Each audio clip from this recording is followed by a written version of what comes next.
Bonjour Jordan. Bonjour François. Voilà, un membre de l'équipe hors-champ qui jusque-là n'était pas apparu en vidéo, je crois, Non. et qui avait eu le malheur de participer à un podcast Eyes Wide Shut qui n'est jamais Il n'est sorti. jamais sorti, ouais. C'est un peu triste quand même. Ouais, bon, C'était bien. ça reste une pièce rare du coup. C'est jamais sorti, c'est juste pour les gens en live qui ont pu en profiter. Non, parce que c'était un Ah, c'était enregistrement. même pas en live. C'était même pas. Bon, on a pu en profiter nous du coup. On va dire qu'il y a eu des spectateurs muets. Oui, Elle se reconnaîtra. se cacher derrière la caméra. En plus, je pense que tu reviendras. Tu aurais déjà pu être là pour Full Metal. Ouais. Et au pire, je me dis, on en refera peut-être un jour. Tu vois. T'invites des gens différents, ils ont des avis différents. Ouais, c'est vrai, ouais. Donc je me dis, Full Metal, tu l'as pas vécu de la même façon que Enzo. Ouais. Après, c'était très complet ce qu'il a dit quand même. C'était Spécialiste d'ici, on peut le dire. Enfin, ça, tu gères quand même. passionné, quoi, ouais. Spécialiste, je sais pas, mais passionné depuis longtemps. Donc, Oui, enfin, plus que moi en tout cas, ça c'est certain. Et peut-être dans genre les personnes que je connais, t'es celui qui gère le plus en DC, je pense. Oh, arrête. Bah, donc voilà, il y aura des choses. Disons on peut t'inviter pour plein de Ouais. choses. Voilà. Je pense que c'est une bonne peut-être fenêtre pour commencer sur cet auteur parce qu'il a participé. Il est dans le DC Black Label, c'est ça? Ouais, bah, il a fait pas mal de choses sur DC. Je crois qu'il a commencé au tout début par Marvel, il a fait un ou deux Marvel. Et après, il est passé sur DC. Bah, c'est un peu la nouvelle vague d'auteurs très très jeunes en fait, dans la trentaine, où maintenant ils sont devenus très populaires. Ils font la majorité de ce que sort DC avec leur nouvelle ligne. En fait, ils ont sorti des lignes un peu transverses, genre tout ce qui est métal, avec tout ce qui est death metal, des machins comme ça, avec le multivers, ouais. Je crois qu'il a un peu travaillé dessus, lui. Et le dessinateur, en tout cas, de cette BD-là, avait travaillé dessus, ça c'est certain.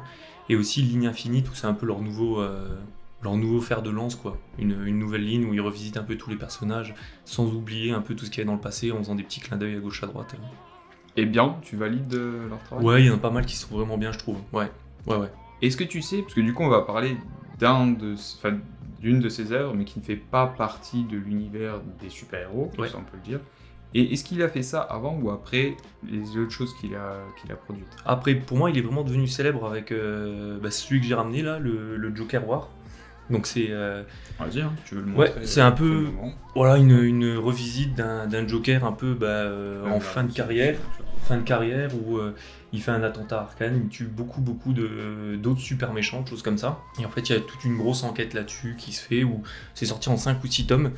Et juste après, du coup, il avait écrit tout ce qui était Batman Infinite, du coup la nouvelle ligne Batman et du Joker, un peu surtout centré sur les deux là, où c'est un auteur principal en tout cas sur la ligne là, quoi.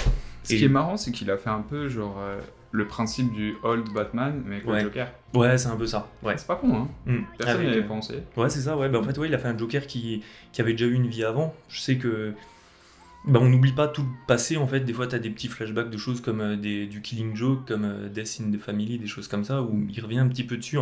C'est peut-être pas forcément le même Batman, mais en tout cas, ça aurait pu. Et il continue sur une nouvelle vague avec des nouvelles choses. Et je trouve que c'est sympa, c'est assez frais, quoi. Et du coup, Batman, il intervient dedans ou pas? Ouais.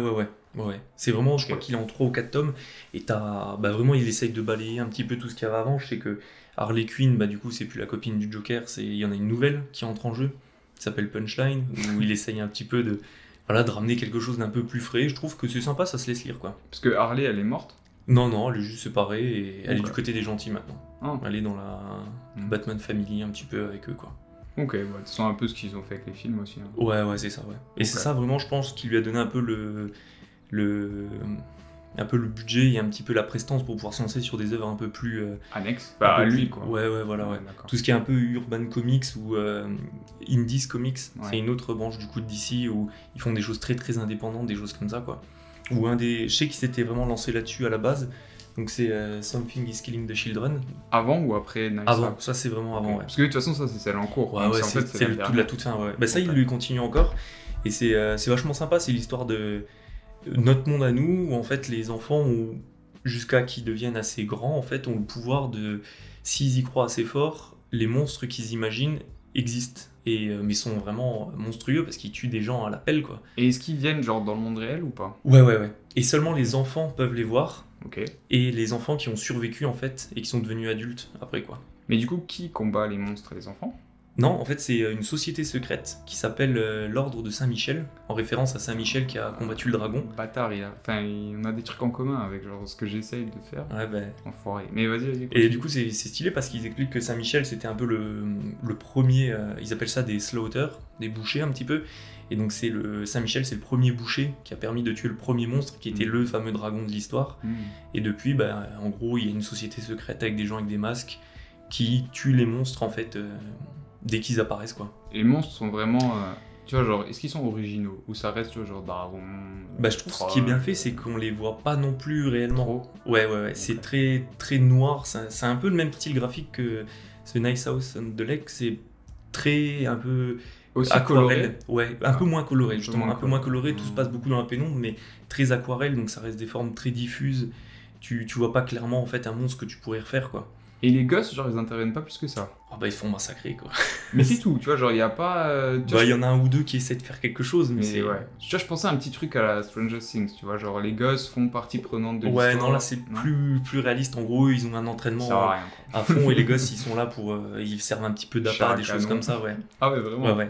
Et après, il a fait, juste après celui-là, il avait. Qui est toujours en cours, je crois qu'ils sont au tome 5 ou 6. Il a sorti, du coup, House of Slaughter, où tu suis un autre tueur. Dans le même univers. Ouais, qu'on rencontre un petit peu dans ce comics-là, et tu rejoins un peu les tout débuts de ce mec-là dans l'ordre, avec la formation, les choses comme ça. Quelle année, lui? Contemporain? Ouais, contemporain quand même. C'est un chasseur contemporain. Ouais. En fait, c'est ça, ouais, c'est un peu un collègue à elle, et c'est pas mal parce que ça prend un peu plus des sujets avec l'amour, les choses comme ça. Le personnage principal est gay, donc tu suis un petit peu aussi l'évolution d'un couple gay dans une société secrète, du coup, dans notre époque-là. Ça a un intérêt ou c'est un peu... C'est bien ramené. On va dire, pour une fois, c'est pas lourd en mode il faut absolument qu'il y ait un gay dans l'histoire. C'est vraiment, c'est bien amené, c'est assez fluide, quoi. Il y a un intérêt pour le récit d'avoir ça.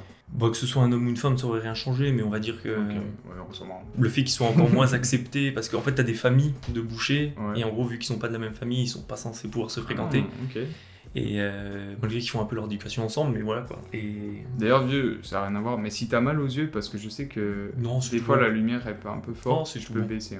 C'est nickel. Vas-y, très bien. Bon ça va, c'est un mec qui est quand même assez prolifique, il a fait des trucs. Ouais. Et du coup aujourd'hui surtout on va s'intéresser à une de ses autres productions en cours. La dernière, il y en a plusieurs en cours actuellement. Ça je crois qu'il en sort à peu près un par an. Maximum, je crois. Batman il continue encore un petit peu. Ah ouais, encore. Ouais. Et ça, du coup, je pense qu'il va. Je sais que les deux, il les a sortis très très rapidement l'un à côté de l'autre. Donc, du coup, on parle de The Nice House of the Lake. Comment t'es tombé dessus? Vas-y, dis-moi un peu, genre. C'est parce qu'en plus, tu m'as dit que c'était un peu par hasard, tu savais pas que c'était forcément le même gars. Ouais. Batman Joker War, j'avais commencé par ça, je trouve ça sympa. En plus, le dessinateur, c'est Jorge Jiménez, c'est un mec vachement talentueux, il fait des choses vraiment très poussées, très détaillées. Et je me baladais, je crois, au Furet, à Lille, c'est la grande librairie, et en fait, ils vendaient Something is Killing the Children en double. Des fois, ils font des offres comme ça, genre les deux premiers étaient sortis la même année, et ils faisaient un pack, et ils faisaient ça à 10 €, je crois, les deux, donc je me suis dit, pas mal, on tente, le titre me tente bien, allez. Je suis tombé fou amoureux de la licence, je trouve que c'est génial, enfin, je veux dire... C'est hyper original, c'est assez cru pour être adulte, et je veux dire, c'est pas non plus... Ce que j'aime pas dans les trucs un peu à la Stranger Things, désolé pour les fans, mais c'est le côté où les enfants sont capables de faire des choses extraordinaires que dans la vraie vie, tu te dis, est-ce que c'est possible? Là, tu sens que tout le monde est vraiment... Ouais, c'est ça, tu sens que t'es démuni, même les humains, en fait, sont démunis, parce qu'ils sont même pas capables de voir ces monstres. C'est-à-dire qu'ils sont massacrés par des choses invisibles, qu'ils sont même pas capables de tuer, quoi. Ouais, c'est vraiment des proies. Donc j'ai trouvé ça hyper intéressant en fait de faire ce système-là un peu plus réaliste, quoi, d'histoire qui existe déjà depuis. Et du coup là, vu que tu avais identifié ce mec-là à partir de Something is Killing the Children, est-ce que là tu t'es dit ok je suis ce qu'il fait et je vais prendre The Nice House of the Lake? Après je me suis dit je suis ce qu'il fait et j'ai fait celui-là, House of Slaughter. Et après je suis tombé par hasard celui-ci dans une boutique. Il l'avait pas en Black Label. Je savais qu'il était sorti en Black Label donc. Je commandé sur internet. Je commandais sur internet parce que je le trouvais pas en boutique. C'était sous quoi en label? C'était un Urban Comics standard, donc c'est moins joli. Et je sais qu'ils l'ont sorti en 3 éditions, en un peu standard, en Black Label, et ils l'ont sorti aussi en noir et blanc. Une édition double, où c'est vraiment un gros bouquin tout en noir et blanc, je trouve que c'est... Ça aussi, prête peut-être. Hein, ouais, Ça je s'y sais prête pas, bien, je j'aimerais pense. bien Ouais. voir. Mais après, Ouais. les couleurs, je trouve, elles sont pas Elles sont mal, tellement quand même. belles, ouais, Ouais, ce c'est serait dommage. Je Ouais. sais pas, à voir, faut voir la Ouais. différence. Et dès que j'ai vu que c'était lui, en fait, je me suis dit, bah, il fait des trucs tellement originaux sur des machins Ouais, il est chaud. un quand peu même. fantastiques Il est chaud. que je me dis, forcément, ça ira bien, quoi. Est-ce que tu veux essayer de résumer? Ouais, bah, on peut essayer de résumer. Bah, du coup, c'est. Donc là, essaye de. Tu vois, genre, pour l'instant, tu donnes juste un petit synopsis, tu spoil pas trop. Ouais. Bah, en fait, on va dire les 15-20 premières pages du premier tome, c'est. Voilà. On suit 11 personnes qui, en fait, ont en commun un ami, qui ont un ami commun, qui les a invités, en fait, dans une grande maison qui aurait été prêtée par quelqu'un qui connaît, pour vivre, en fait, une semaine de juste de retrouvailles entre potes, de vacances. pouvoir profiter, quoi. Petites vacances. Ouais. Et on sent tout de suite une atmosphère un petit peu chelou. Ils ont tous été prénommés, en fait, pas par leur prénom dans les invitations, mais par un peu leur petit truc à eux qui les rend spécial. Par exemple, un artiste, une avocate, une scientifique, des choses comme ça. Ouais. Et donc ça permet un petit peu... moi, ça m'a fait vachement penser à, plus récemment, vachement Glass Onion, qui ont repris ça un petit peu, le film... Oui, de Night Shyamalan. Non. Oui, truc celui d'enquête, de là, Star qui est- Wars. Qui est sorti sur Netflix. Qui a Là. fait Knife Out d'abord. Ouais, c'est ça. Mais je l'ai pas vu en fait, la Sony. Voilà, c'est un peu le même genre de truc. Des gens qui ont été invités par un ami commun sur une île, tu vois. Et donc je me suis dit, ça reprend un petit peu ça. J'avais pas du tout lu le synopsis, j'avais pas du tout quoi ça. Un peu d'ailleurs à la Agatha Christie. Lady Petit Nègre. Ouais. Un peu. Bah c'est exactement ça. Ouais, c'est un peu ça. Quand j'ai lu ça, je me suis dit, ça va être une histoire un peu à la Lady Petit Nègre, où on m'a dit, soit un meurtre, soit des meurtres, soit un truc comme ça. Et c'est vrai que d'un coup, je trouve qu'il y a un turnover génial, quoi. Garde un peu ça Ouais. pour plus tard. Mais en une ou deux pages, il y a tout qui tourne et tu changes de film, de style un petit peu d'histoire et de. Mais tu veux dire dans le premier tome encore? Ouais, je trouve dans le premier tome déjà. Tu trouves ouais. qu'il y a vraiment un... Ouais, c'est vrai qu'au début, on suit un petit peu des potes, on sent qu'il va se passer quelque chose, on sait pas quoi. Et je trouve à partir d'un moment, Tu t'attendais pas à ça? Non, ouais. Tu me diras, moi non plus, je pense. Ouais, moi non Ça m'a fait un peu le même effet que Une nuit en enfer, tu sais, de Rodriguez. plus. Ouais. Où genre t'étais sur un pur film de J'aime pas bandit. Rodriguez, mais... Ouais, mais tu sais, genre pur film de bandit. Le film dure 1h45, Et ça pendant change 1h15, totalement, pur film de bandit. Et en 5 minutes, tu pars sur un film de vampire monstrueux. Enfin, tu te dis, qu'est-ce qui s'est passé? Pourquoi 1h15 de ça pour Je me suis passer. posé des questions aussi. Ouais. Je trouve. Bon, on parlera de Rodriguez une autre fois. Peut-être dans des termes moins élogieux. Enfin, pour ma part, en tout cas. Là, comme ça, est-ce que t'avais un personnage préféré? Bah non, et je trouve que c'est ça qui était. C'est fort. C'est ça que j'aime bien, ouais. Mm. Le côté où vivent des histoires où tu te dis, je m'identifie pas vraiment à quelqu'un parce qu'ils sont tous vraiment très très particuliers au final, les personnages. Ils ont tous une sacrée personnalité, un métier très défini qui vraiment prend un petit peu Ça, toute la leur limite. personnalité. Ouais, ça c'est un peu vrai. Et c'est vrai. donc c'est vrai que vu que je me suis pas identifié à quelqu'un, que j'en ai pas trouvé un plus qu'un autre, Ouais. je trouve que c'est ça qui est bien en fait. Ça m'a permis de faire. Ça te fait vraiment ça te fait vivre l'histoire un petit peu comme s'il y avait des caméras partout où tu les suivais et t'étais un petit peu le maître du jeu aussi, quoi. Et d'ailleurs, eux ne se connaissent pas forcément tous très bien. Parce Ouais. qu'ils ont un ami commun, mais genre ils sont pas forcément amis entre eux. Ouais. Il y en a qui se connaissent, mais pas tous. Hein. C'est ça, ouais, tout au long du livre, en fait, je crois même, non, plutôt vers le début, ils ont tous un peu une fiche signalétique en disant connaît du coup Walter, du coup l'ami commun, depuis tant d'années. Et c'est rigolo parce que dès le début, on se dit qu'il y a un truc qui déconne parce que en dessous de ça, t'as écrit sélectionné depuis. Donc en gros, ils se connaissent par exemple depuis 18 ans et il y a écrit sélectionné depuis 12 ans. Donc tu te dis, les 6 premières années de la vie, il n'a pas été sélectionné, mais ça fait 16 ans que ce mec-là s'est dit, il faut qu'il vienne ce jour-là, quoi. Ouais, c'est chaud. Là, tu te dis, oui, il y a forcément. Tu dis, il y a un truc caché, quoi. Si là, donc toujours sans spoiler, tu devrais donner envie à quelqu'un de le lire. Genre, pourquoi tu vois, genre, est-ce que tu trouves que. L'originalité, ça tu l'as déjà dit, je pense qu'on peut le dire, mais est-ce que par exemple ça t'a fait peur, ou alors c'est plutôt le développement des personnages, ou la surprise que t'as vue par rapport à certains retournements de situation, genre c'est quoi vraiment les points forts du truc pour toi? Je trouve déjà les points forts, le graphisme, le côté aquarelle, moi dans les comics, je trouve que c'est quelque chose qui se perd de plus en plus. Ah ouais? Moi j'aurais Ouais. dit que justement c'est... Mais on j'en arrive lis sur pas des assez. choses plus... Pas manga, mais des couleurs un petit peu monochromes, et Ah ouais. on n'aime pas trop mélanger ce truc-là, et je trouve que dans ce livre-là, Je ça savais va tellement bien. Enfin, je veux Ouais, dire, ouais, c'est vraiment beau, on peut dire c'est très je veux joli. dire, c'est très joli, t'as des vraies fresques, des choses comme ça, donc je trouve que ça se marie super bien avec. Et aussi, le côté surprise de l'histoire, et je trouve qu'il y a plein d'idées originales. C'est sorti la même année que Knock at the Cabin, de Shyamalan. Ouais. Et tu vois, quand j'ai lu ça, en mode, je me suis dit, Tu t'attendais à un truc comme ça ça. peut être un truc comme ça, tu vois. Et il y a des idées qui peuvent s'en rapprocher. C'est pas du tout la même histoire, mais des idées qui peuvent s'en rapprocher. Et je trouve que c'est plus original que ce truc-là qui c'est tiré d'un livre à la base, ce film, mais Ouais. Ça, c'est plus original, je trouve que t'as des idées vraiment... C'est vrai que maintenant que tu le dis, ça aurait pu être un truc adapté par Shyamalan. Ouais, complètement. Et d'ailleurs, ça aussi, Something... Ouais, complètement. C'est un peu de sixième sens, enfin... Ouais. Je sais pas, ouais. Ouais, sixième sens, c'est un petit peu des choses, il aime bien un peu le monde magique. Avec les bêtes et tout. La jeune fille de l'eau, où tu vois des bêtes que quand t'es pas sélectionné, tu peux pas les voir. Ça, j'aime bien celui-là, d'ailleurs. Ouais, il est extraordinaire. J'adore ce film. C'est vrai que t'es un gros fan. Ouais, Shyamalan, je suis vraiment un très gros fan. On en reparlera, même sûr aussi. Ok, écoute, je pense que à partir de là, on va s'en battre les couilles. Il faut quand même rentrer dans le vif du sujet, donc on va spoiler. Donc, si jamais vous voulez vraiment vous garder la surprise, vous pouvez couper. Sinon, bah voilà. Ça se lit vite. En un jour, vous avez lu les deux.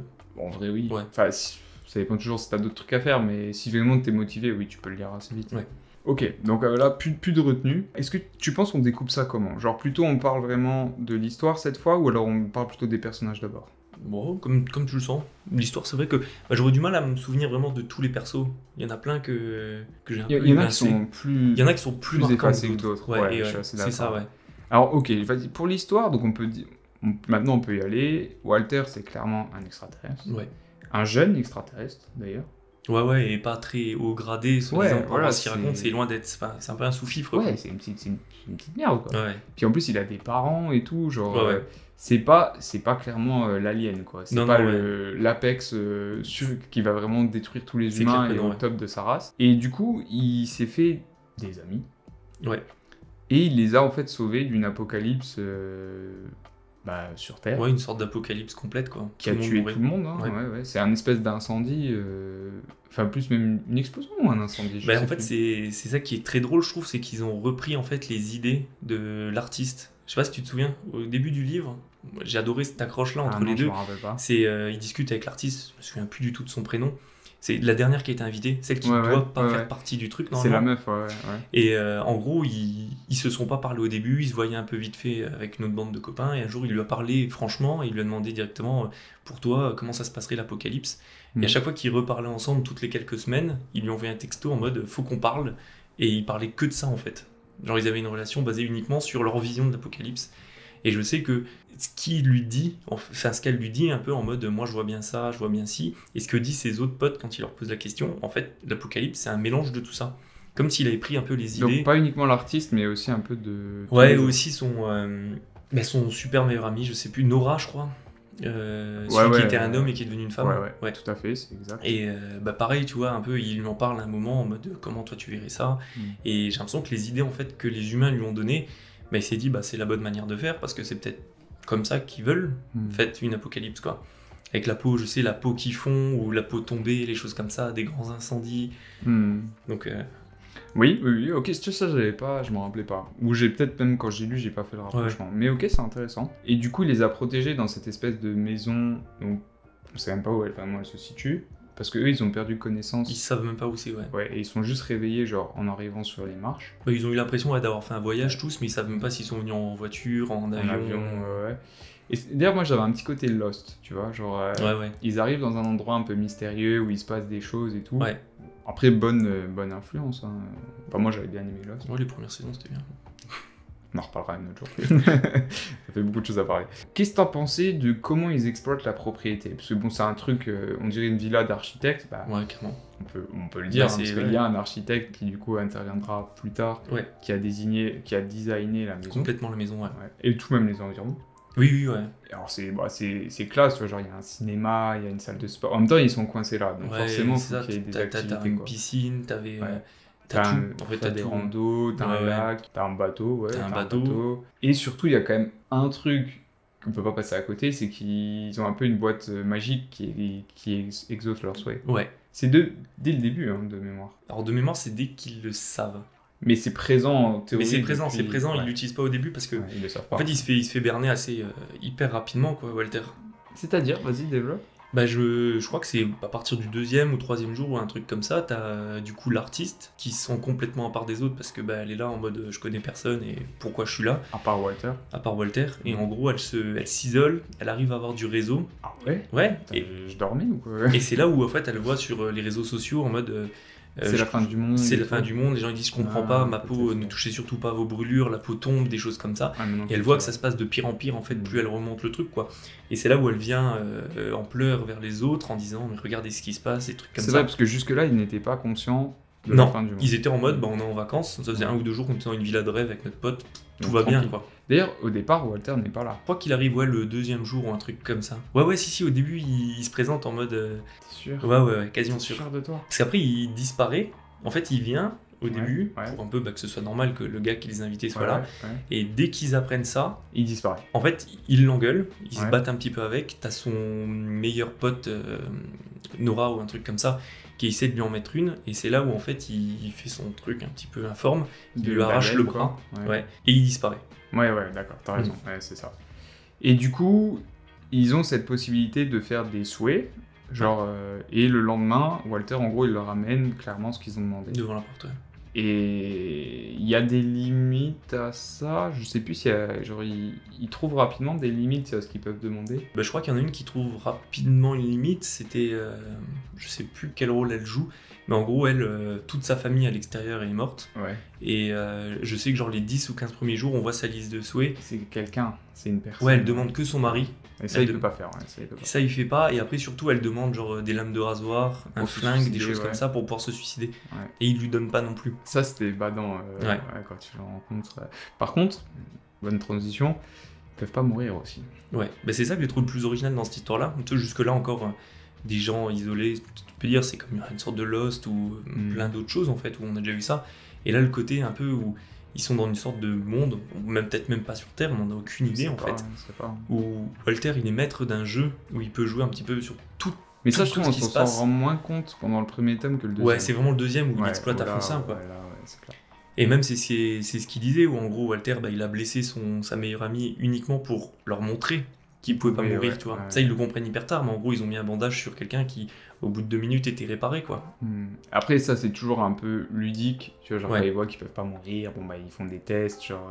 Dans le premier tome, ça se passe bien. Dans le deuxième, un peu moins.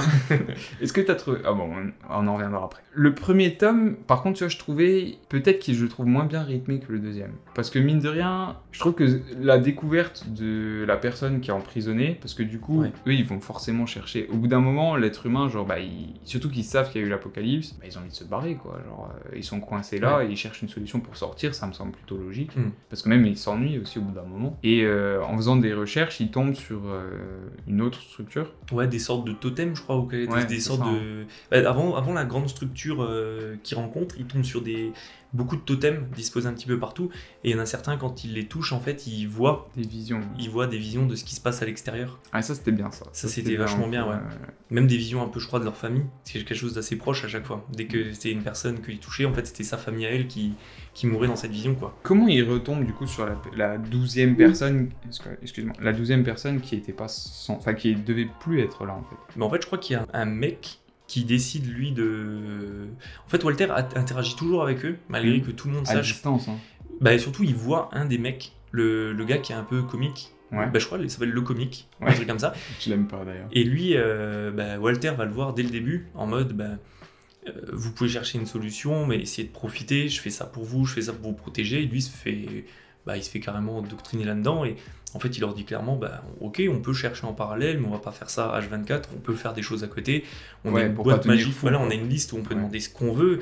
Venez, on s'éclate, quoi. Je veux dire, on demande ce qu'on veut, on profite vraiment, et en parallèle, on trouve une solution, quoi. Et il y en a d'autres qui est vraiment pas d'accord du tout avec ça. Je peux comprendre. C'est ça, chacun réagit à sa façon, quoi. Et lui, il fait le tour de cette île, enfin, il fait le tour de tout cet endroit-là, il voit qu'il y a une grande barrière tout autour qu'il peut pas franchir. Il tombe sur une autre structure, un peu style... une sorte de grosse structure blanche, je crois que c'est pas vraiment... Pas comme une maison, un truc comme ça, il n'y a pas grand-chose, quoi. Et c'est dans cette structure-là, quand ils y retournent tous, une dizaine de jours après, ou quelque chose comme ça, ils arrivent à ouvrir, et c'est là où on voit l'architecte, quoi. Qui était censé être l'artiste aussi. Ouais. Parce que du coup, c'est pour ça qu'après, il y aura un souci, parce que t'as 2 rôles qui se cumulent, en fait. C'est ça, ouais. Puis l'architecte, du coup, est stylé, je trouve. Ouais, il est chouette. Ouais, il a des dreads et tout, non ? Ouais, c'est ça, c'est... il est cool, ouais. Aussi, dans le livre, t'as présence de flashback et de flash-forward. T'as les deux. Les deux sont bien amenés, je trouve. Ouais. Qu'est-ce que t'en penses ? Parce que du coup, les flashbacks, ils se centralisent sur la relation qu'avait Walter avec ses amis. Moi j'ai bien aimé ça, parce que c'était un mec chelou quand même. Ouais, il était bizarre. Mais sympa. Mais en fait, c'est ça, c'était vraiment l'ami qui veut toujours trop en faire, quoi. Ouais. Genre, il faisait vraiment tellement tout pour que ça se passe bien entre les gens et que ça devenait malsain. Que ça, en fait, ça devenait super bizarre, quoi. Mais ça, il l'utilise beaucoup plus, j'ai l'impression, dans le deuxième tome que dans le premier. Ah ouais? Ouais. Parce que les chapitres, ils sont toujours découpés en mode nouveau chapitre. T'as 3-4 pages, je crois, ou quelque chose comme ça, d'un flash forward, du coup, avec une personne dans un monde qu'on imagine post-apocalyptique. Et à chaque fois, on rencontre les mêmes personnages, mais en mode vieilli de quelques années et surtout. Habillés avec des chiffons, avec des flingues, des trucs comme ça, en mode on sent qu'ils sont dans un monde du coup post-apocalyptique. Ouais, c'est ça. Voilà. Et après, c'est dans le second tome, je crois, où vraiment ils commencent à exploiter à fond la caisse tout ce qui est flashback. Ouais, putain, non, pour expliquer. Mais après, ok. Je crois vraiment que le début du premier, tu suis un peu une histoire linéaire. Donc ça paraît une sorte de flashback avant de commencer sur l'invitation et les gens qui viennent. C'est peut-être pour ça. Après, peut-être que je me plante. Il y a moins qu'il y en ait aussi dans le premier.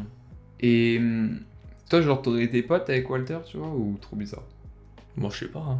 Je trouve qu'il s'adapte bien aux gens, c'est vrai que. Ouais, il s'adapte bien. Il s'adapte vachement bien aux gens, il sait leur ramener ce qu'ils cherchent. Et après, quelque part, est-ce que son dessin, il est mauvais ou pas? C'est aussi la question qu'on se pose. C'est vrai que tout au long du truc, on comprend les gens qui lui en veuillent.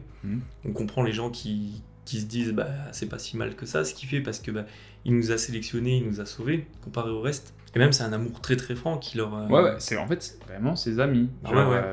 Ça a beau être un extraterrestre, il est vraiment pote avec il a animé de grosses émotions, quoi. Il arrive il est même, je crois, il est bi ou gay, en tout cas gay sûr. C'est vraiment sous-entendu. Ouais, c'est vraiment sous-entendu dedans, quoi, où tu te dis, il essaie même d'avoir des rapports amoureux avec certains d'entre eux et tout ça pour leur amener quelque chose, quoi. Ça, je m'en rappelais pas. En fait, il y a une fille qui... elle était amenée nouvellement dans le groupe ou un truc comme ça, il l'aimait pas trop. Qui veut... elle lui dit de toute façon t'es gay, donc du coup ça m'intéresse pas. Il lui envoie un message en mode mais tu sais que je suis bi, et en gros il essaie même de s'adapter là-dessus en mode pour essayer de garder les gens qu'il aime proches de lui, quoi. C'est vrai que c'est intéressant parce que même quand on sait pourquoi il devait choisir des personnes, c'est un peu sous-entendu. Il leur explique à un moment en mode moi je suis un sous-fifre, il y a des gens au-dessus de moi qui en fait demande à des gens comme moi de faire des petites colonies de uniquement 11 personnes. C'était une mission à la base et qu'il l'a en fait vachement pris à cœur parce qu'il a réussi à lier des liens très très forts avec les gens. Il a réussi à... Ouais, genre il s'est pas dit je fais juste il a pas sélectionné, il a pas sélectionné 11 personnes au hasard. Il a même pas sélectionné des gens où tu te dis c'est le plus grand scientifique de la planète ou le plus grand artiste ou un truc comme ça, quoi. Il a vraiment choisi ses proches. Il a pris ses proches, quoi. Les gens avec qui il avait des accroches émotionnelles. Et... C'est un point fort. C'est un point fort quand même du bouquin. Est-ce que y a des moments où il t'a fait vraiment peur, Walter? Je trouve les premières fois où tu le vois se transformer dans un peu sa vraie forme, bizarre, je trouve que c'est super bien fait, et je trouve que c'est ça qui est beau, c'est que c'est pas imaginable non plus en tant que tel, vu que c'est quelque chose, t'as l'impression que c'est quelque chose de très mouvant et de très changeant en fait, continuellement. Le fait qu'on te le pose comme ça, comme une plaque dans le livre, je pense que ça ressemble même pas en fait à ce que ça ressemble en vrai. Et t'as pas ce...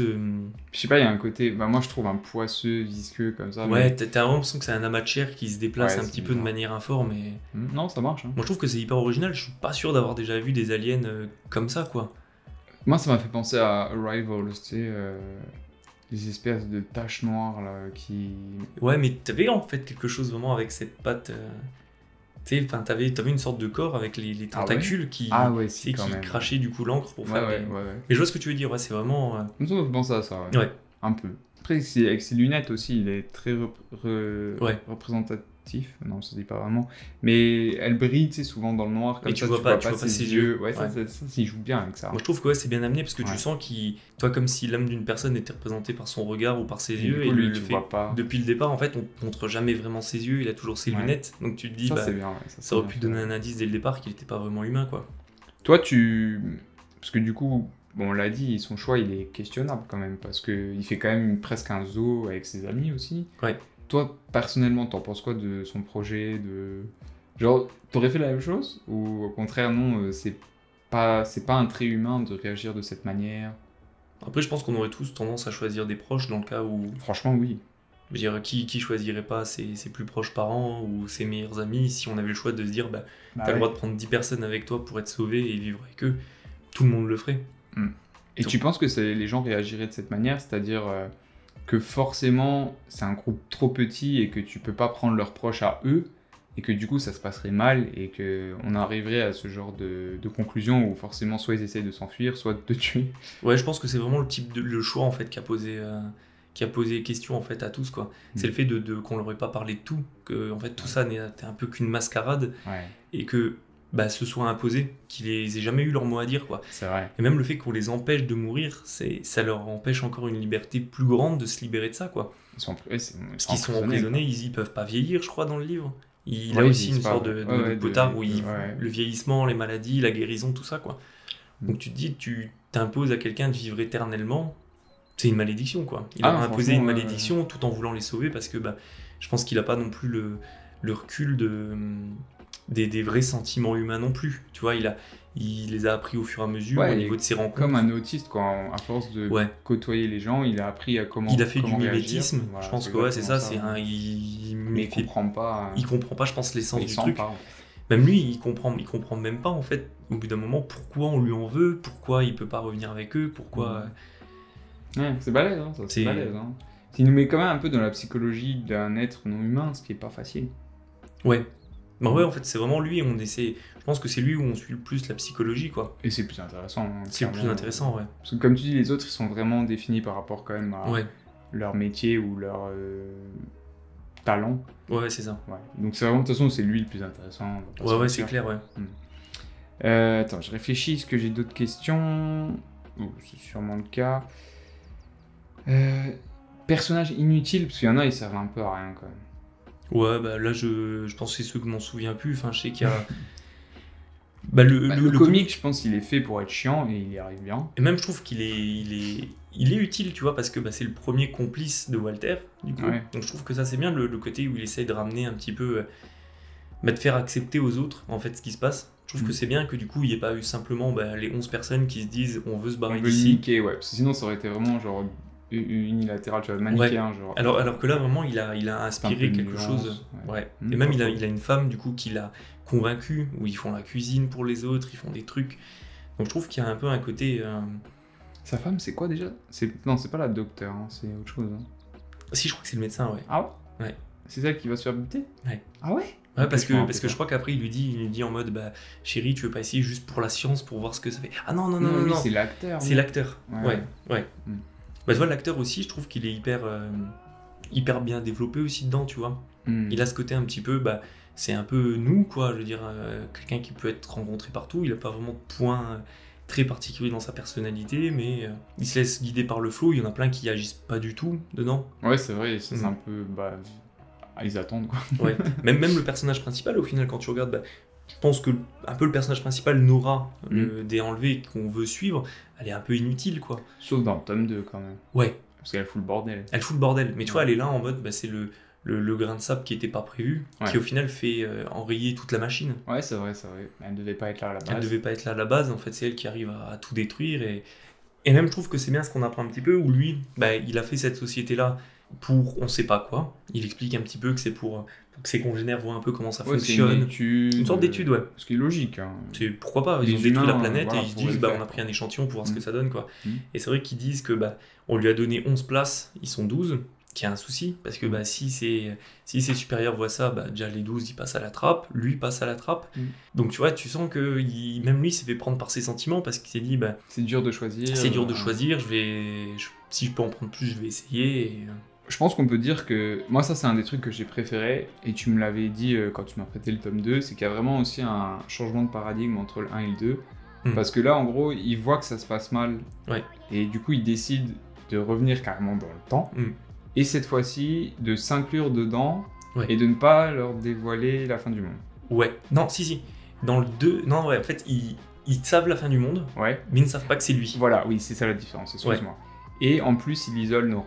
Sur le reste du groupe. Ouais, c'est ça. En fait, à chaque fois, j'ai l'impression qu'il se garde, je sais pas pourquoi il fait ça, mais une sorte de garde-fou, tu vois.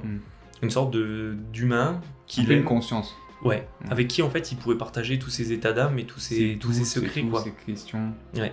Parce que c'est vrai que l'architecte, donc le premier artiste... Il est au courant depuis extrêmement longtemps. Lui, par contre, il a plus de connaissances que les autres sur ce qui va arriver, quand même.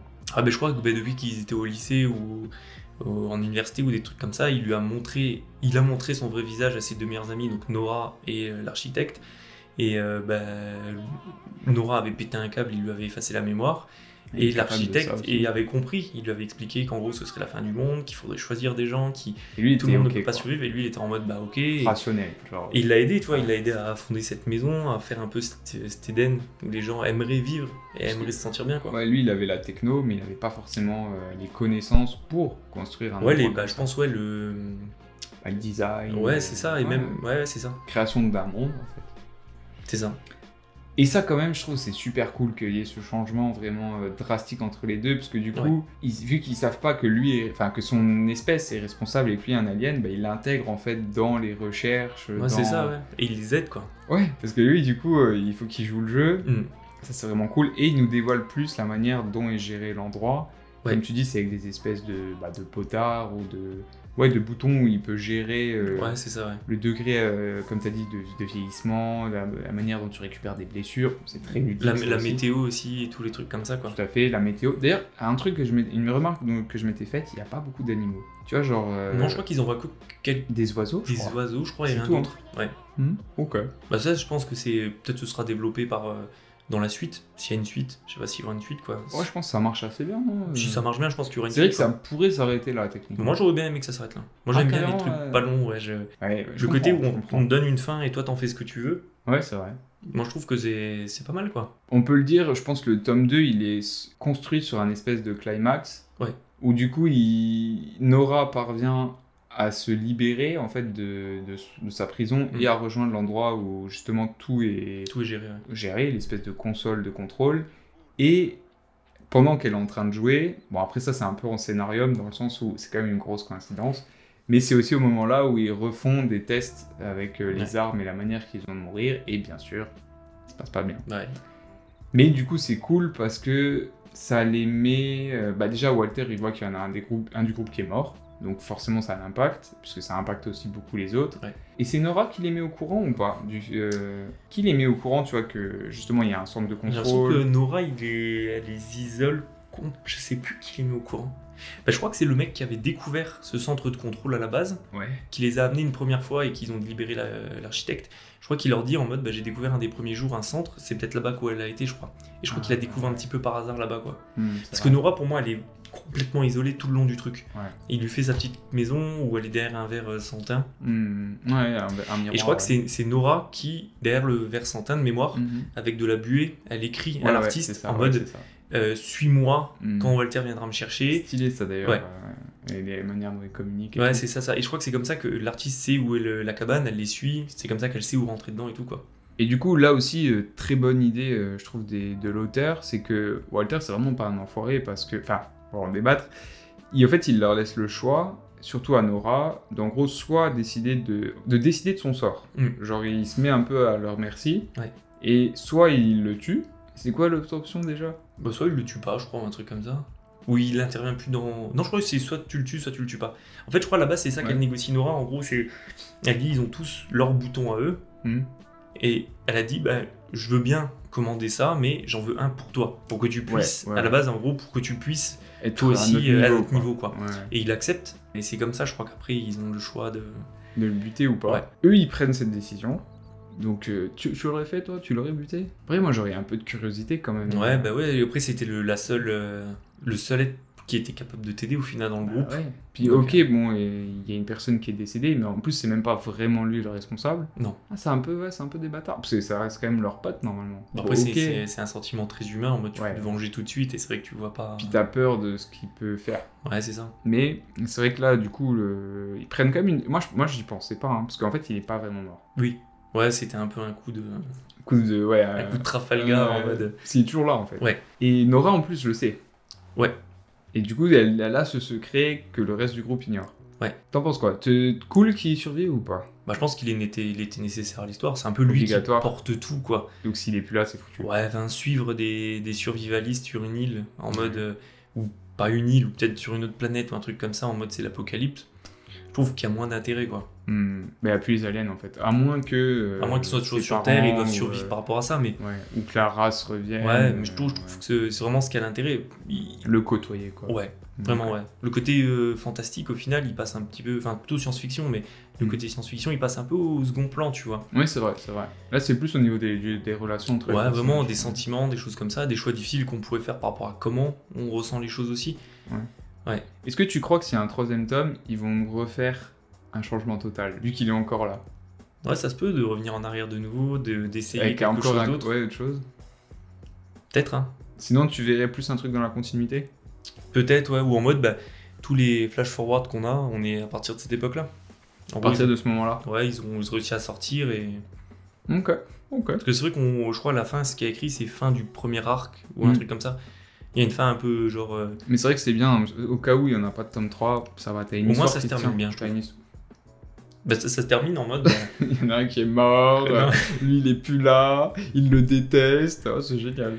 Mais toi, je trouve que c'est pour ça que même la décision de le tuer, c'est pas lui rendre service, mais au final, c'est le moins pire qu'aurait pu espérer Walter, tu vois. Walter voulait vivre avec eux. Mais je veux dire, le pire mal qu'aurait pu vivre ce mec-là, c'est un peu de vivre avec eux en étant détesté par eux, tu vois. Ouais, c'est vrai. C'est pour ça que dans la toute première version, il préfère fuir. Parce que... Ouais, mais là, c'est encore pire, parce que non seulement, donc, il est au courant que le reste le déteste, et en plus, il est au courant qu'ils ont pris la décision de le tuer. Ouais, je sais pas. Moi, je pense que dans son esprit, c'est quand même moins fifou. Il faut toujours faire un petit tac-tac. J'efface 2-3 mémoires, je reviens. Oui. C'est ce qu'il fait depuis le début. C'est vrai qu'il est en mode Made in Black. Genre, ouais, à chaque fois, ouais. Tu n'as rien vu. Ouais, et on revient 5 minutes en arrière. On oublie. Est-ce que tu penses, est-ce que tu as encore des choses que tu veux aborder par rapport à The Nice House on the Lake? Donc, on l'a dit, le graphisme est vraiment superbe, c'est un des points forts. Ouais, clairement. Ça t'immerge vraiment dans le truc. L'histoire, très bonne. Là, au niveau de la narration, ça joue avec des choses qu'on connaît, flash forward, flashback, mais ça se tient bien.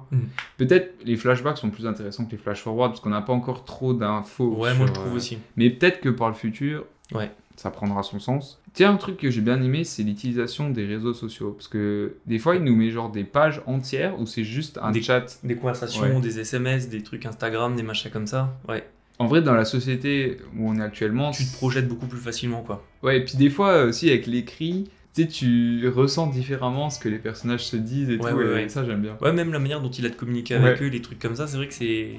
J'ai trouvé que c'était bien amené, quoi. Pareil, je trouve ça marche bien. Parce qu'en plus, il est chill comme gars, parce que on voit qu'il a de la chat, tu sais, genre des connexions... il s'intègre facilement un petit peu dans l'esprit des gens pour être aimé, quoi. Ouais. Il gère. En fait, il gère bien sa barque, t'as envie de le croire, de le suivre. Ouais. Et ça marche bien à l'écrit, voilà. Est-ce que tu verrais autre chose qu'on a peut-être oublié? Moi, il y a un truc que j'ai beaucoup aimé. À chaque fois, je restais posé quelques minutes dessus pour vraiment bien observer. Je sais pas si tu te souviens, au début de chaque chapitre, t'avais le genre chapitre 4 à droite et sur la page de gauche, t'avais un peu une interprétation de chaque personnage avant le flash forward. Vas-y, montre-le. Ça, j'ai trouvé ça super parce que déjà, visuellement... Tome 1? Les deux, je crois. Les deux? De mémoire, les deux, ouais. Je sais pas si ça se trouve facilement. Mais ça, j'ai trouvé ça vraiment super chouette, quoi. Genre par exemple, bon c'est pas le plus beau, mais tu vois, des trucs comme ça un petit peu. Et ça du coup, ça se situerait à quel moment? Bah ça je pense c'est un petit peu l'esprit du... Je sais pas, comment lui voit, j'ai l'impression, les persos quoi. Parce que chacun vraiment a un truc hyper défini. Avant ou après ou pendant? Enfin, genre tu vois, comment il les voit à quel moment? Un peu pendant, ouais. Ok, pendant. J'ai l'impression que c'est plus quelque chose en mode... une caricature de ce que sont les gens en fait. Ah oui, c'est vrai maintenant que tu le dis. Tu vois, par exemple, à chaque fois là c'est une médecin, donc tu dis un petit peu c'est la mort, tout ça, où elle se baigne dans un truc avec des verres, un truc de verre et tout ça. J'ai trouvé ça vachement... Il y a l'idée. Ouais, parce qu'à chaque fois en plus c'était soit un flashback, soit un flash forward du personnage. Et c'est vrai que le dessin n'est pas du tout le même quand même. Non. Ouais. Ok, bien. J'avais un peu oublié. Ça c'est le tome... Ouais, c'est le tome 2, ouais. Et du coup il y a... Ok, très bien. Est-ce qu'il y a autre chose pour toi qu'on a oublié, on n'a pas parlé? Non, à part moi c'est vraiment l'originalité des pouvoirs un petit peu, des trucs.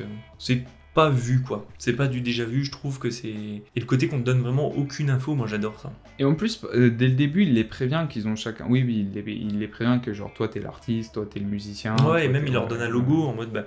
c'est ce qu'on voit un petit peu tout en bas ici quoi, c'est ce qu'il y a ici, c'est... Chacun a son petit logo. Donc pour le comic par exemple, c'est un smiley sourire, la palette de peinture c'est l'artiste, des trucs comme ça quoi. Ça, tu sais, ça m'a fait penser à... Je sais pas si t'avais lu La Horde du Contrevent. Non. Ça, putain de bon livre. Et en gros, tu suis aussi un groupe de personnages où chacun a un rôle très défini. Et genre, à chaque chapitre, t'as son symbole pour expliquer genre que tu vas voir à travers ses yeux et que c'est lui qui a son histoire. Et en plus, genre des fois, ils ont des schémas qu'ils font en gros pour contrer le vent. Ouais. Et genre, tu vois... C'est comme une espèce de petite pyramide et tu vois qui est installé où. Ok, ouais. Hein, ça m'a fait penser à ça. Je pense que ça doit être inspiré de ça, ouais. Par contre, je sais pas si c'est inspiré, mais système semblable. Mais ce qui est relou, c'est que si tu les mémorises pas, des fois, tu fais oh putain, c'est qui ça déjà? Ouais, t'es un peu perdu. Mais je trouve au bout de quelques pages, t'arrives à comprendre un petit peu. Moi, je suis une bite à ça. Genre, toi, par exemple, une division, tu te dis, bah, c'était la scientifique. Tu vois, l'aiguille, c'est l'acupuncteur. Il y a un acupuncteur. Ah, tu te rappelles lui, hein. Bah, l'acupuncteur, c'est celui qui est dans le spa, avec tout le sang, que je t'ai montré là tout à l'heure. Et puis, il lui dit, je sais plus ce qu'il dit, elle m'avait dit un truc à un moment sur l'acupuncture dans oui, le tome 2. Ouais. Bah, il fait de l'acupuncture avec l'architecte. Ils font. Aussi, je trouve c'est pas mal le côté no limit, tu vois, où tout le monde rêverait d'avoir ça, un carnet où t'écris ce que tu veux. Ouais. C'est très très ludique. T'écris ce que tu veux, Parce qu'en plus, lui, il écrit nimp. Genre, vraiment, il s'amuse, il y va. Ouais, par exemple, le comique, il écrit des trucs en mode, bah, je crois qu'il a écrit un moment le numéro 1 de Superman ou un truc comme ça en super état. Et... S'il dit des trucs bien pires que ça, je sais plus, mais ouais. Il fait que des trucs de fou parce qu'ils s'en foutent, quoi. Et ils arrivent même à créer une autre maison, dans laquelle ce sera un peu leur QG pour découvrir ce qui se passe et pour vraiment avoir un endroit de travail à côté. Je veux dire, c'est quand même. C'est poussé. C'est poussé, quoi. Je veux dire, il n'y a pas vraiment de limite, un petit peu à. Il y en a, mais elles sont. Faut y aller, quoi. T'as vraiment un champ du possible qui... C'est vraiment la mort, j'ai l'impression, la limite de Walter, quoi. Parce que même quand... Je dirais que c'est le côté un peu, on s'amuse avec ça, c'est peut-être plus présent dans le tome 1, parce qu'il y a aussi plus cet aspect découverte, et dans le 2, c'est plus ça a une véritable utilité, c'est-à-dire seconde maison, avec des équipements. C'est ça, ouais.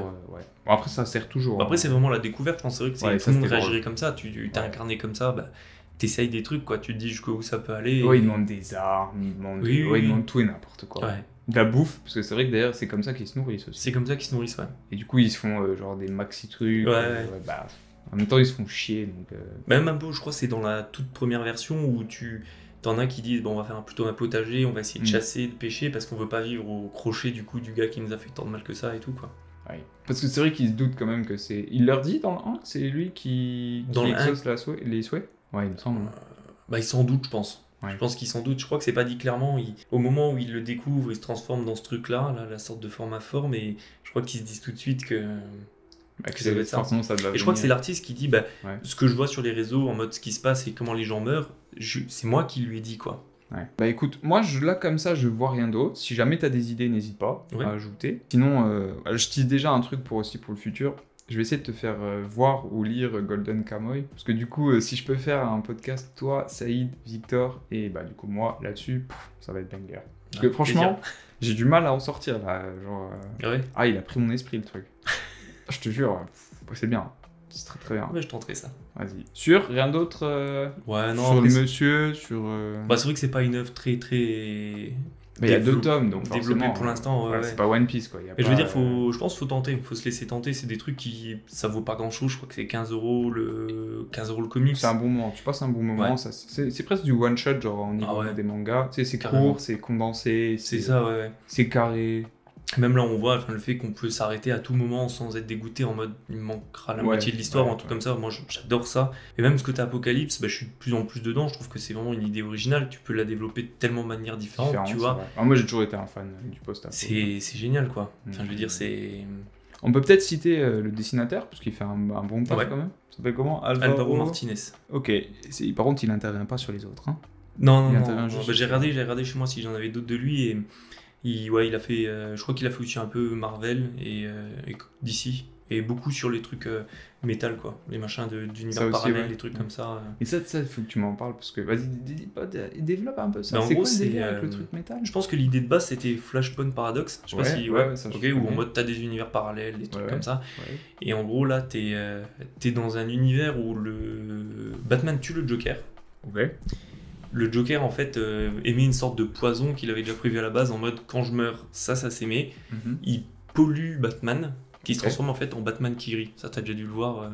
C'est une sorte de Batman, il a les yeux bandés, des crocs un petit peu, avec une sorte de couronne à épines comme ça. Et en gros, ce Batman-là. Comment lui? Le Batman Kiri, Batman Who Love. Ok. Et en gros, ça c'était un peu le truc de départ. Je trouvais que c'était une bonne idée. Et après, ils sont partis complètement en vrille. Ils ont sorti, je crois, une trentaine de tomes ou un truc comme ça de l'univers qu'ils appellent Death Metal. Où en gros, ce Batman-là, il se rend compte qu'il y a des univers parallèles. Donc, il a déjà buté un max de monde. Hein. Il a buté la Justice League dans son univers, il a tout buté, quoi. Et en gros, il se déplace d'univers en univers, de multivers, quoi. Et en fait, il recrute des Batman qui, en fait, sont devenus méchants. Donc, par exemple, t'as un Batman qui a le pouvoir de Green Lantern, mais qui est méchant. Un qui a le pouvoir de Flash, mais qui est méchant. Ça, c'est une bonne idée. Un qui a le pouvoir un peu d'Aquaman, c'est une sorte de nana qui s'appelle la Noyée. Mais il les recrute pourquoi ? Et en fait, il veut un peu instaurer une sorte de... Il veut être le maître du multivers où il contrôle tout, quoi.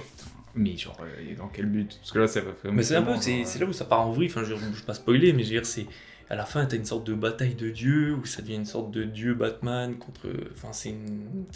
J'ai pas accroché. Déjà, les dessins sont pas super beaux, mais... Et Death Metal, parce que la musique a un intérêt là-dedans ou pas ? C'est parce que, tu sais, c'est genre, ça fait un peu... genre, imagerie, ils ont des colliers à clous, des bracelets en cuir, des trucs comme ça, et c'est pas un peu métal, quoi. Mais je trouve que ça marche bien aujourd'hui, je pense, parce que c'est un peu... C'est violent. Ça surfe sur le multivers. Ouais, c'est ça surfe vachement sur le multivers, des choses comme ça. Mais je trouve que moi, c'est plus ce que j'aime, quoi. Je suis plus sur des trucs un petit peu standards. Juste par curiosité, comment il va d'un univers à l'autre ? Je crois qu'il utilise le pouvoir de Flash, la fameuse force Véloce, là. De mémoire, c'est ça, je m'en souviens plus très bien. Mais... Que lui-même possède, ou genre il a un Flash emprisonné, qu'il arrive à faire... genre limite, c'est une monture. Non, je sais plus comment il dompte ça, mais en gros, il arrive à aller d'univers en univers pour... Et c'est genre en mode, t'as une Wonder Woman avec une tronçonneuse de la vérité à la place du lasso. C'est vraiment pour le fun à fond la caisse, quoi. Moi, je trouve que c'est vachement connu et c'est vachement répandu. Tout le monde connaît maintenant le Batman Kiri, mais à côté, t'as d'autres gars, tu vois, des gars comme... je suis très fan, par exemple, d'un mec qui s'appelle Libermejo. Et il a aussi, c'est la même époque, je pense, que James Tynion. C'est un mec de 35 ans, tu vois. Et c'est un peu la nouvelle vague qui fait des trucs vraiment très très spéciaux, tu vois. Lui, il reprend, genre, il a fait Batman version Monsieur Scrooge, tu sais, l'histoire de Noël. Ouais. Qui est extraordinaire. Enfin, je veux dire, il fait que du one shot quasiment. Il fait pas de série, il fait genre du one shot que sur DC Black Label, donc des belles éditions et trucs comme ça. Et il fait que des trucs de fou, quoi. Batman d'année, où en fait le Batman a tué le Joker, il s'en souvient sur pas. Batman, ou il fait d'autres ? Beaucoup Batman, et je crois qu'il a d'autres trucs à côté, un peu genre, je sais plus comment ça s'appelle, je crois Prisoners ou un truc comme ça. Et des trucs, des histoires un peu transverses. En fait, il fait vraiment comme James Tynion. En gros, il a un peu sa ligne de conduite avec DC, où il fait des choses très sérieuses, des trucs un peu sombres, lui, très très sombres. Ouais. Et à côté, il a ses histoires à lui. Et t'as testé ses histoires à lui à côté ? Ouais, c'est pas mal. C'est vraiment bien. Ouais. Il a même fait une histoire, je l'ai trouvé qu'en anglais quand j'étais en vacances, et c'est en gros un peu à la Highlander, où en gros c'est deux guerriers en fait qui se suivent époque après époque, et qui sont là en fait pour sans arrêt s'entretuer l'un l'autre, tu vois. Ils se retrouvent à travers des champs de bataille différents au fur et à mesure des époques. Genre, à chaque fois ils renaissent. Ouais, c'est exactement ça. Et puis genre c'est ça pendant 2000 ans. Pendant 2000 ans, tu vois, ils commencent genre un peu au Moyen-Âge et ils continuent un peu dans le futur et tout, et c'est hyper bien, quoi.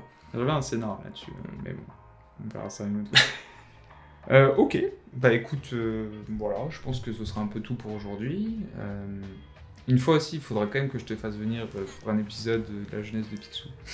Bien sûr, j'adore les canards. Alors... Ah, c'est moins... C'est différent. C'est moins hardcore, quoi. C'est pas pareil, mais il en faut. Il faut de la douceur pour faire des choses plus dures après. Tout à fait. Merci beaucoup, Jordan. Merci à toi de m'avoir invité. Encore un petit pouce pour ton t-shirt, qui est vraiment très sympa. Et je vais vérifier de suite si c'est dans le tarot. C'est vrai. Allez, ciao les gars, à la prochaine.